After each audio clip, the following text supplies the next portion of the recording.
আমি এখানে 1 কেজি পরিমাণে করলা নিয়েছি, সাথে নিয়েছি পেঁয়াজ, রসুন, কাঁচামরিচ। এবারে সব কিছু কেটে ধুয়ে পরিষ্কার করে নিতে হবে। একটা ফ্রাই প্যান বসিয়ে দিয়েছি, এবারে দিয়েছি 4 টেবিল চামচ পরিমাণে রান্নার তেল, সাথে দিচ্ছি রসুন কুচি, পেঁয়াজ কুচি আর কাঁচামরিচ ফালি।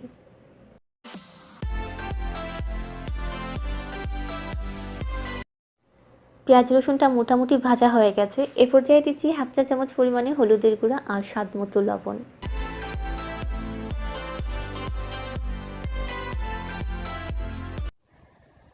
এবারে দিয়ে দিচ্ছি কেটে ধুয়ে পরিষ্কার করে রাখা করলা। চুলার আঁচটা মিডিয়ামে রেখে কিছুক্ষণ পর পর নাড়াচাড়া করতে হবে, ঢাকনা দিয়ে ঢেকে রাখার কোনো দরকার নেই।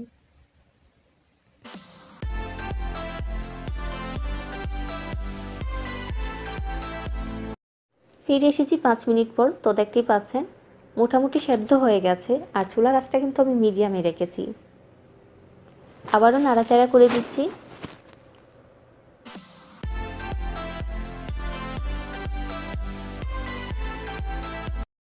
ফিরে এলাম করলাটা সেদ্ধ হওয়ার পর, তো দেখতেই পাচ্ছেন করলাটা কিন্তু খুব সুন্দরভাবে সেদ্ধ হয়ে গেছে। এই পর্যায়ে আমি ফ্রাই প্যানটাকে নামিয়ে নিচ্ছি। আশা করছি আমার আজকের এই সহজ রেসিপিটা আপনাদের ভালো লেগেছে। সবাই ভালো থাকুন, সুস্থ থাকুন। আল্লাহ হাফেজ।